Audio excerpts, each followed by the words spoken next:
What's going on, soldiers? It's your boy Zio, and we're back with another video today. Now listen, I know that I look dusty as shit. I got no fade. I got my stepdad shirt on that I stole from the laundry, and I ain't dropped in about 2 to 3 weeks, but I'm so sorry. You know, I was gonna drop a video about the Boston Richie situation that's going on right now, but I did want to let that kind of linger because y'all know how bad I hate Boston Richie. Y'all know I be going on that boy ass, but I'm just gonna let that sit for a while, and I definitely am gonna touch on that. But for today, we have another XXL video. We finna see what happened to XXL. What happened to the 2009 XXL? I'm trying to get into that shit. But before we get into that, I got a little message before. If you watched my last XXL video, you'll know if you go into the comments, a lot of people were on my ass because I called Cricket I Cricket L the whole entire video. I was calling this man Cricket L, and first of all, I just want to obviously apologize because I should have did my due diligence to realize that the shit wasn't in fucking L, it was an I, my dumbass. I'm so sorry to that community because it seemed like people thought I was disrespecting him, especially where I ranked him, but that's farthest from the truth. I appreciate all rappers who set the tone for where we are today, and Cricket I is definitely one of those people, and I'm not trying to backtrack because of the hate, but I feel like I should do my job as respecting these artists and saying their name correctly, because imagine you do all this work throughout your career and someone calls you something you're not. That's disrespectful as fuck. So I just wanted to say my apologies real fast. Secondly, I did want to touch on the rankings and how the videos work in terms of that. Now, a lot of people thought I was ranking these artists based on their skills and just their rapping, when that's farthest from the truth. What I'm ranking these artists based on is their popularity and what they've done since appearing on the list. The list is to be predicting the next stars in rap, and that's exactly what I'm ranking these artists on. I'm not ranking you by best rapper to worst rapper, because a lot of times the worst person in these classes be the best technical rappers, while the best rappers be the worst fucking rappers. So obviously I'm not gonna go off that. I'm going off of popularity. That's why my ranking system is a lot different from what other people may be ranking these people by. Just so we're clear, I'm gonna make sure I say my entire grading criteria just so you can understand for the rest of this series what I'm gonna be basing these rappers by. So basically, I'm going off of longevity, commercial success, legacy, and impact, while also factoring Billboard hits, Grammy Awards and nominations, RIAA certifications, and monthly listeners. So basically, like I just said, I'm going off of the most decorated artists, not the skilled. So if I say an artist is a C when you think their talent wise is an A, that doesn't mean I don't think they're talented. That just means they probably didn't produce anything enough in their career that warrants the A. So I think that should be clear, okay? I think we're clear here, okay? Is there anything else I gotta say? Fuck no, let's get into the video, let's go. Now, if you watched my last video, you may be asking yourself, how are we already in 2009 when we didn't even go through 2008? Well, to be honest, I genuinely don't even know what to tell you. It never really got explained or talked about why they just skipped 2008, but in my opinion, I just think the company took a year off to rework the list and how it'll be managed. And I only say this because this is actually the first year that freshmen do what they're on the list for, you know, rap, freestyle rap specifically. So yeah, I'm kind of glad they took a year off to freshen things up, because just doing a photo shoot and letting the freshmen go about their way had to be like the most boring premise they could have done. And now that we finally do have freestyles, I can finally rank them, which should be definitely fun and definitely excruciating whenever you think about the future artists I'll unfortunately be forced to listen to now that we have from 2009 to the current class in 2024 as of now. Also, something else new they did this year was selling 3 different covers of the list, which I genuinely was a bit confused about, because I'm questioning why the fuck is there only 3 artists instead of 10,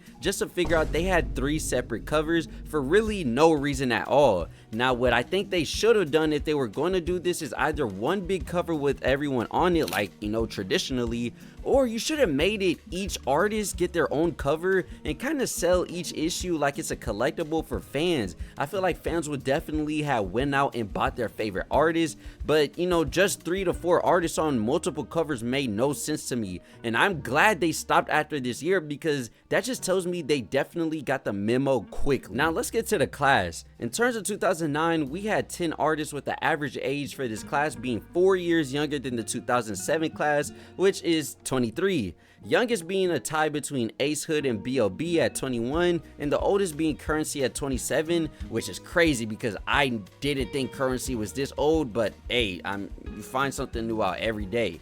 We also do start to see the trend of artists getting younger and younger way quicker than I expected, to be honest. Like, I didn't think for artists to be 23 average until like 2014, but hey, never too early or too late to chase your dreams. But now that we got some brief info about the class out the way, let's start with our first freshman. Now for the first artist of the video, we'll be starting off with the most polarizing name on this list, Wale.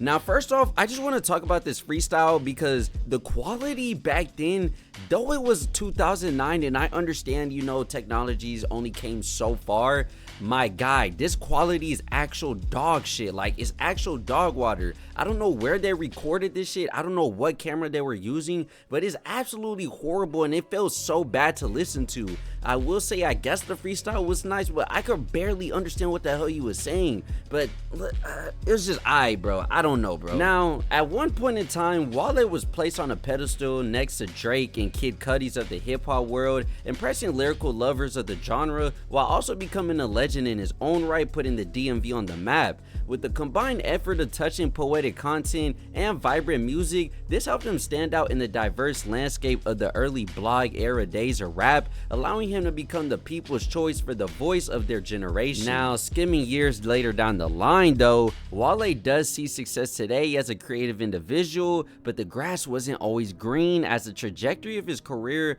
went through the highest of highs and the lowest of lows over the years. From unnecessary feuds like his short beef with XXL classmate Kid Cudi, rumors of Diddy dangling Wale outside of a recording studio balcony, threatening Complex staff for not adding him to a 50 best albums of 2013 list, and many more, Wale has endured a lot of criticism throughout his career, especially by fans who have even painted Wale as quote-unquote a jerk, leading him to take a major hit to his image and losing his spot as one of the next up representatives of this generation. Though Wale has went through many artistic transformations, which honestly hasn't helped lighten the blows of his past controversies, Wale has definitely gotten his respect back and lasted the test of time, as today he sits around 12.5 million monthly listeners, while also having multiple songs on Billboard Hot 100, multiple albums chart on Billboard Hot 200, even having 2 albums go #1. So you can't really say shit to Wale. Even though he's never reclaimed the same magnitude of glory as his early days,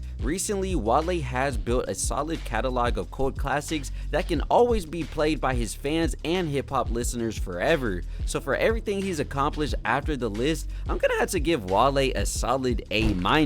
I think this man is a legend in his own right, and you definitely cannot take that away from him. A-, well deserved. Next up on the list, we got B.O.B, Bobby. Now, I'm gonna be 100% with you, Bobby. That freestyle was weak, and the fact that you had it short as hell, I don't know if they told you it had to be short or if you made it short because you thought you popped your shit, but I promise you, bro, that you didn't pop shit. Now, at the time of this list publication, B.O.B was the fan favorite, as he took the mainstream over by storm with arguably the best radio records created by an artist in the blog era. His music was a breath of fresh air in the Atlanta music scene, as B.O.B opted for a more lyrical approach to his records, helping him dub the title the next coming of Andre 3000.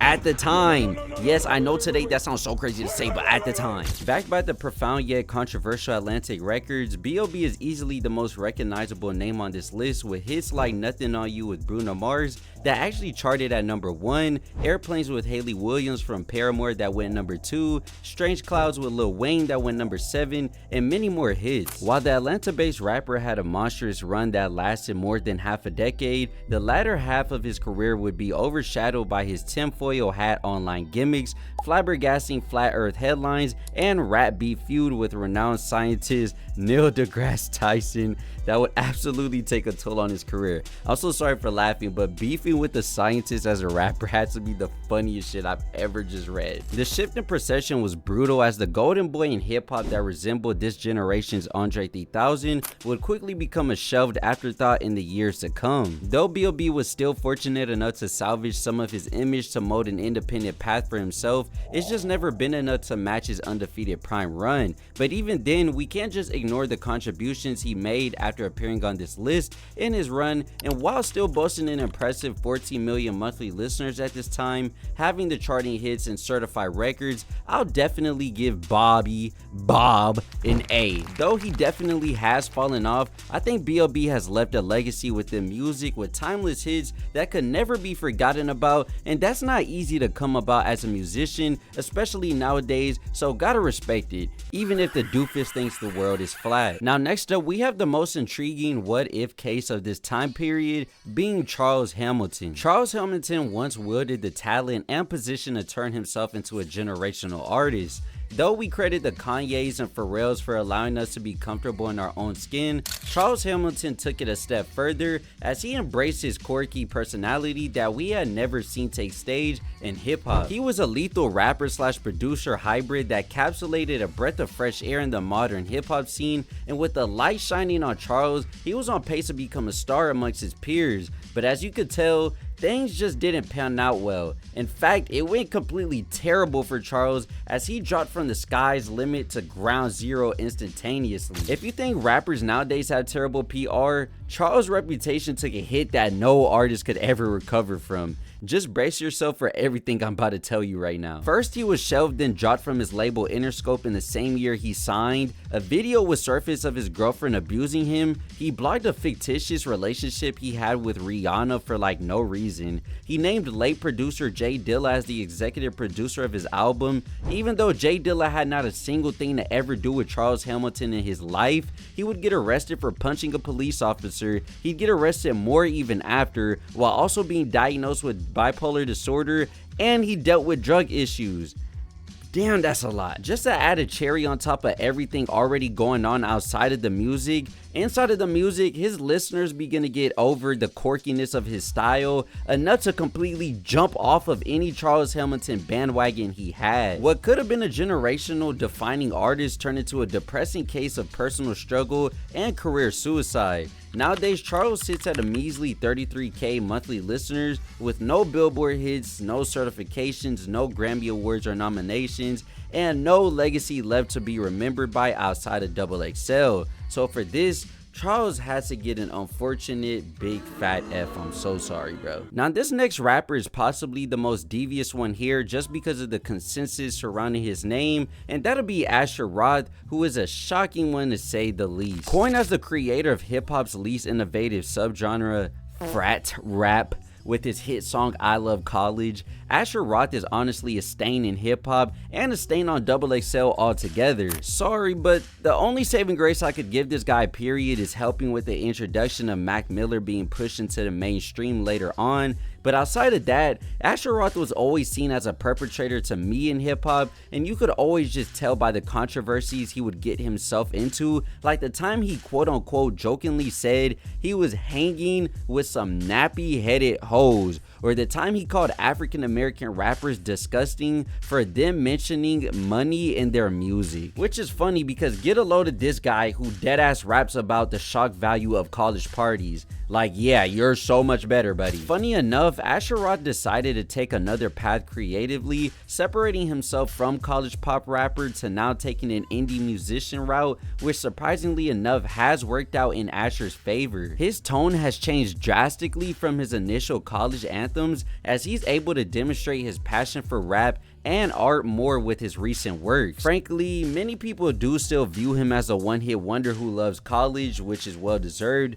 but those who are tapped in know that Roth is still active, rapping his heart out, so I guess you can't hate the man's passion, but definitely the shit he was saying before is not cool. As of today, Roth sits at an impressive 450,000 monthly listeners with 3 Billboard hits and 2 charting albums, while also being a part of a group of rappers from this list who can say they have a platinum song and gold certified album. So for that, I'll give Asher Roth a C+. You know what? I'll give the man a C+.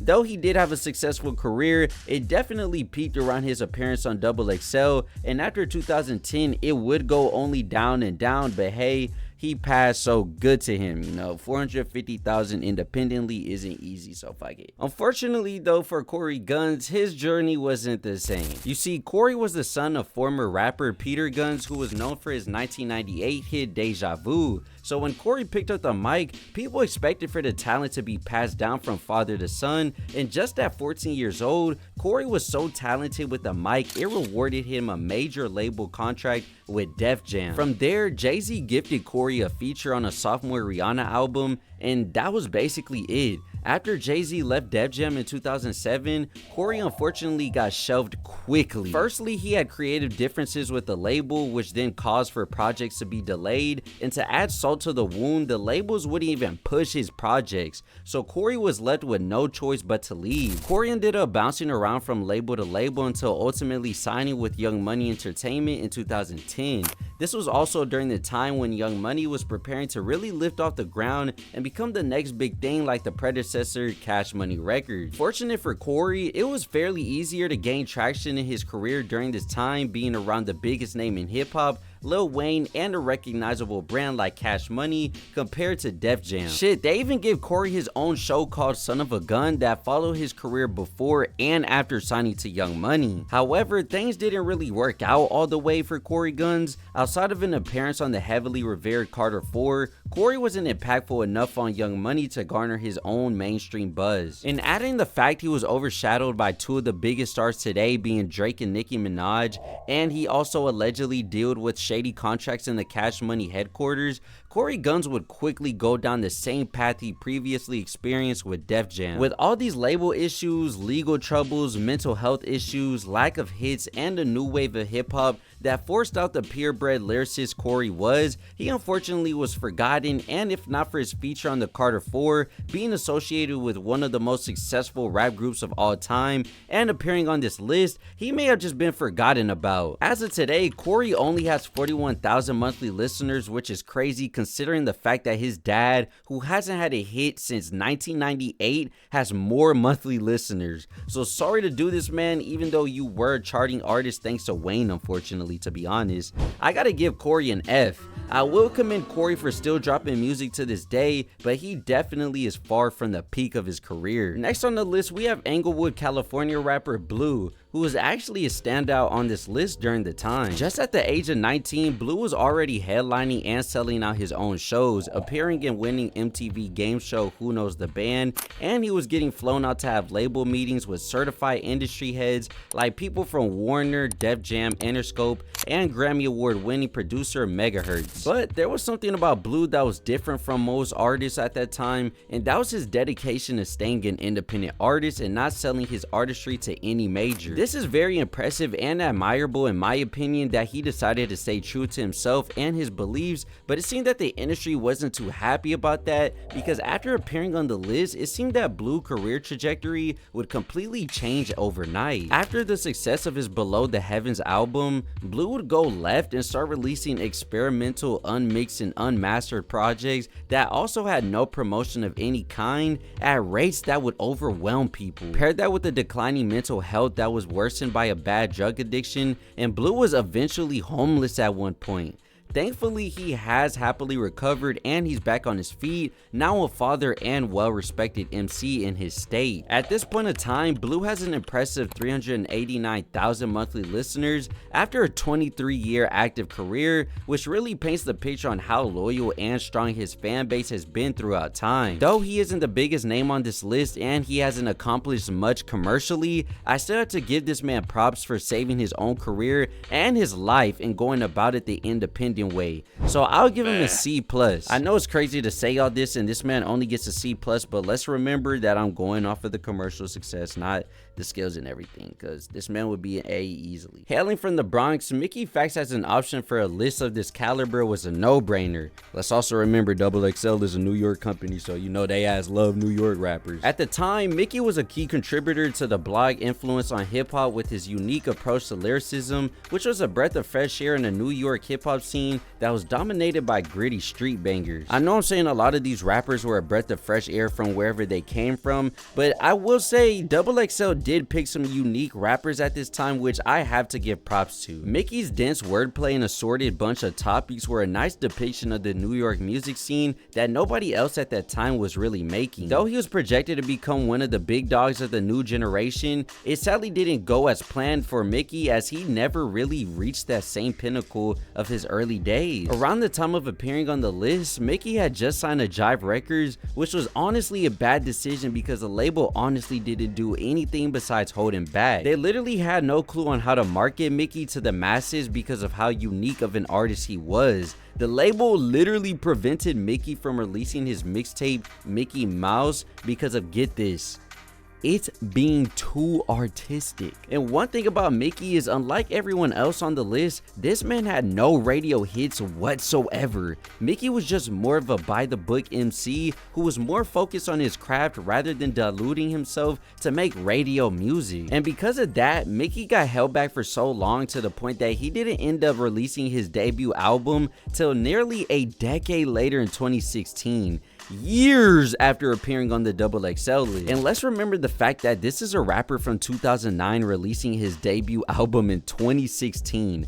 I don't think anyone in 2009 could have seen the route hip hop and rap would have been taking in just a few years, because Mickey just couldn't keep up in terms of what was coming out, and that unfortunately pushed him to the shadow round. Now, as of today, Mickey still releases music, participates in rap battles, and drops off a nice freestyle here and there, being a well-respected artist in the state of New York. But in terms of the next generation of music, Mickey only has 34,000 monthly listeners with no charting records or albums and no certifications or awards. There is that one time he did become a Honda spokesman randomly, but that just wasn't enough to catapult his career to the mainstream. And only because he is unfortunately the least successful artist on this list, I do have to give him an F.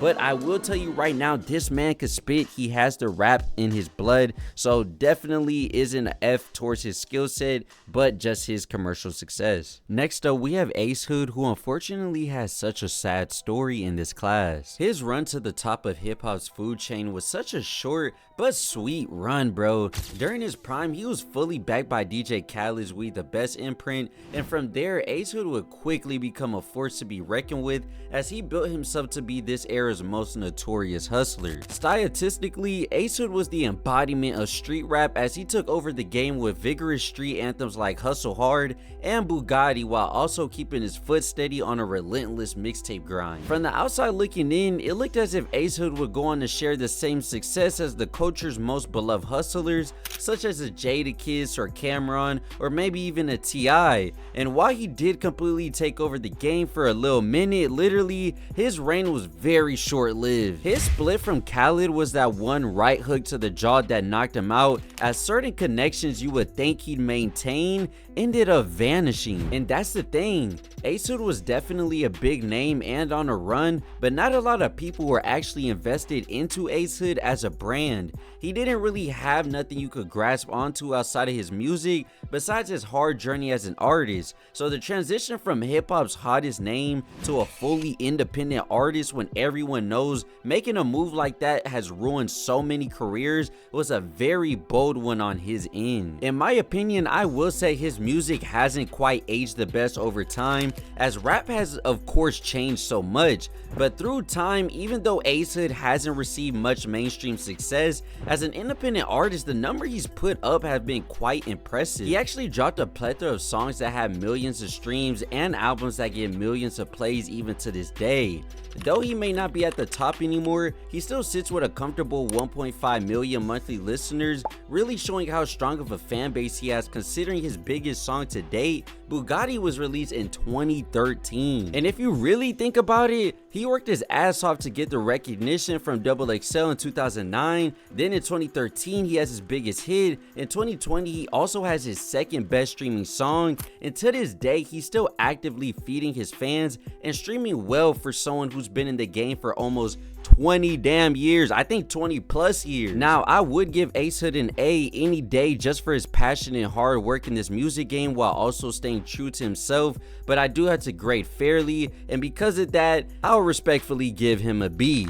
Asa does have charting songs, he has charting albums, and he has a certified plaques and a strong fan base that backs up that B, so I think it's respectful that I give it to him. The B it is. Like a lot of artists from this list, Curren hasn't had quite the mainstream career, but where he lacks in stardom is where he picks up literally everywhere else. Curren has to be one of, if not the most consistent rapper on this list, constantly giving his cult fan base the music they want from him and more. Not only is he constantly and consistently dropping music of substance, but he's also business savvy outside of the booth, creating his own record label, Jet Life Recordings, which he drops music under to this day. He also collaborated with some of the greatest hip-hop artists today, such as Wiz Khalifa, Freddie Gibbs, The Alchemist, while also inspiring one of the biggest underground artists coming up right now, being Larry June. Now everyone go ahead and say it with me.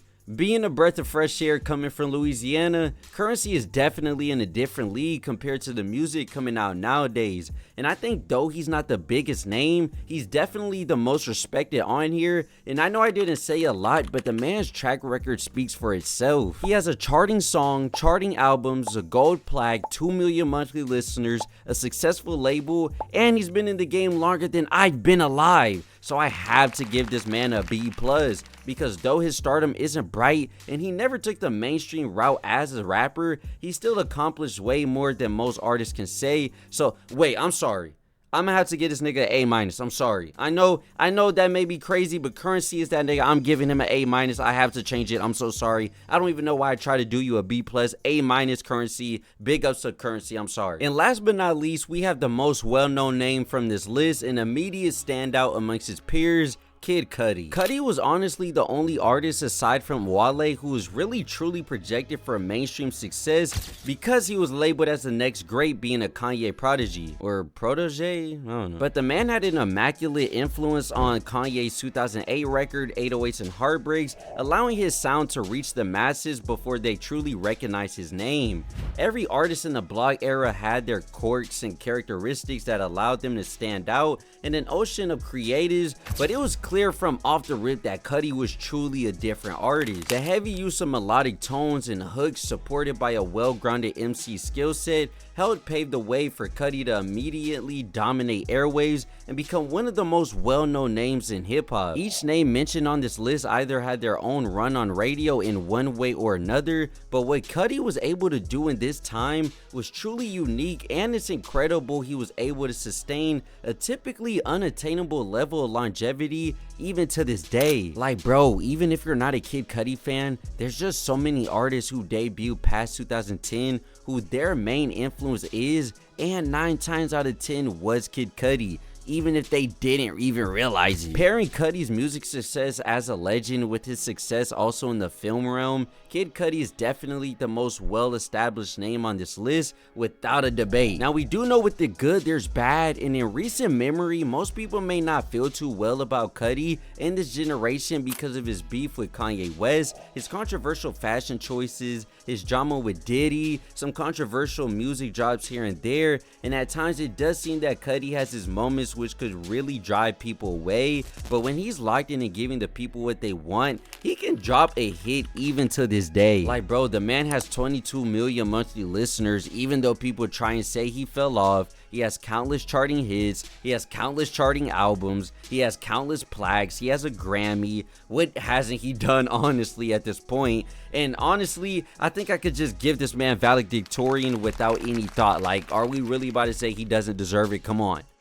Alright bro, I just woke up and I wanted to get this out the way real quick because I've been editing this video for so damn long. So right here you see on the screen, we have the list of everyone, and we have artists, age, monthly listeners, their Billboard success, 100 and 200, meaning they charted on the 100 chart and 200 chart for their album. We have the RIAA, and then I put the plaques. Now some of the plaques may look like B.O.B has 20 plus plaques. Well, that actually means because he has some feature plaques and he has some album plaques. So I put every plaque that a person is associated with, and it's kind of crazy Kid Cudi only has 15 to be honest.